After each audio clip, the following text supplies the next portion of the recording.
All right, a happy Saturday afternoon. Greetings from Los Angeles. We have rerouted from Brooklyn, New York, and we are in LA for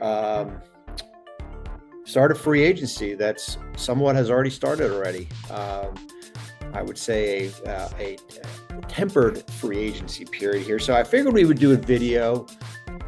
We've got a great article out, and it's probably going to change over the next couple of days. But first, so I know people don't want to hear this, and it bores people, but we had anyone of you who watched the movie Trains, Planes, and Automobiles? It's a great movie in the 80s, John Candy.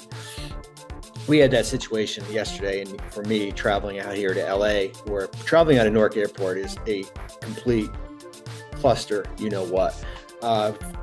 Flight gets canceled at 8 p.m., get on a JetBlue flight. I've got literally 2 hours sleep from doing TV and draft coverage. Figured I want to take a sleep the whole way out here. And sometime mid-flight, somebody on the plane lathered themselves up in Bengay, like, you know that smell of Bengay, and it was like smelling salt for me, like midair, and it was not pleasant. So, all right, enough. Let's go back to the video. So we have an article up on ESPN.com. For everyone who's followed me in the past 9 years, we do this big free agency primer, and it's really a lot of detailed stuff. We decided to change it up a little bit this year, where we took a little bit of the primer and we took a little bit of the spending tiers article that we've done forever, and we combined it together. You can go on ESPN.com. We broke it up into all different tiers based on Brooklyn, the cap space team. Teams that could create cap space, but at the cost of their own free agents. When you look at Detroit and Memphis, and it goes on, and it gives you an understanding of the apron rules as far as what teams can go out and spend.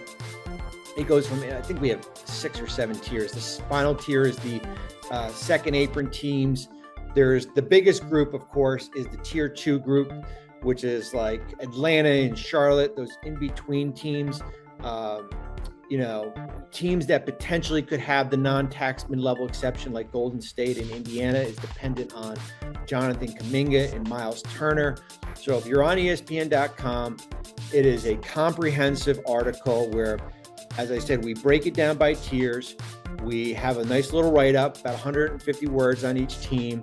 We look at what each team has money-wise to go out and spend, what players what free agents could be the best fit, what are their team needs, and one move I would make for each team. I'm sure there'll be highly aggregation speculation about that. We're just kind of doing different examples as far as what we would want to see. There are some, like we did in the Cleveland section, we had to go back and adjust it. One of them was assigned Sam Merrill. One of them was assigned Ty Jerome. We took the Jerome section out because they made the trade with Chicago for Lonzo Ball. We're going to get into that in a minute.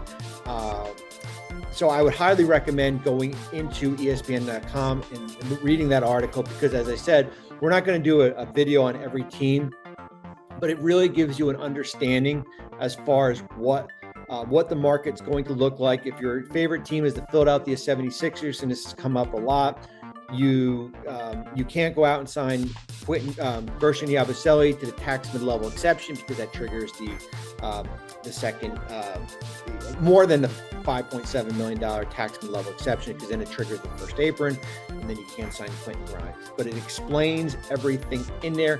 I would recommend going out and doing that. Let's just go around bing, bang, bang as far as some of the transactions that happened the last couple of days. And thank you, everyone, for the support. We had a really good draft. I thought, certainly the first round. I thought the second round was awesome.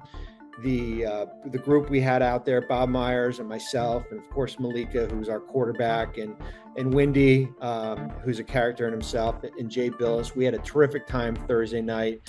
It was as enjoyable from a TV standpoint that I've been a part of in my 8 or 9 years at ESPN. It was like we did a podcast for 3 hours of just talking basketball, and it was really terrific. All right, so we got some free agent signings and we've got a trade, and we're going to just go around the room. So we've got Naz Reid comes off the board. He had a $15 million. This happened Friday night. This might have happened mid-flight during the Ben Gay incident. He had a $15 million player option. He declined, and he signs for 5 for 125. It's a rich contract because there is a part of you, and I know you want to reward the player, and he's a really good player, but there is that part of you, and you're thinking like, well, who are you bidding against, right? When it's just Brooklyn on an island by themselves with cap space. And yes, there could have been maybe some signing trades, but that takes the cooperation of Minnesota.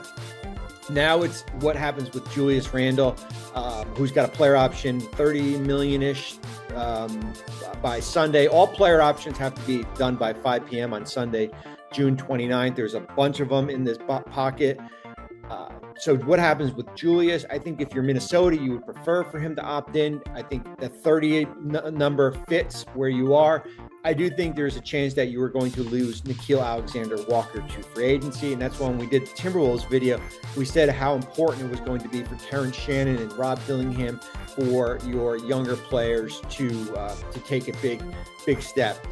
They are basically have the veteran minimum besides bringing back Julius Randle in free agency. They're basically where are they? So let me pull up that thing. They're over the first apron. Their tax bill is not that bad because if you go on Sports Business Classroom, I really implore everyone, and I know it's a big document. When I'm saying about like they're catching a break with the luxury tax, you can go in there and read it as far as why the tax bracket levels are getting lower if you're between $0 and $11 million over luxury tax. They won't pay as much of a penalty for prior years. So that's a little bit about Minnesota as far as where they are. Let me just pull it up here as far as what they have. Sorry about that, kids. Minnesota, $206 million. They're right below the second apron as far as where they are. So that's a little bit about the Timberwolves there. We had a trade, which was interesting, to say the least. And we have Lonzo Ball going to Cleveland, and we have Isaac Okoro going to Chicago.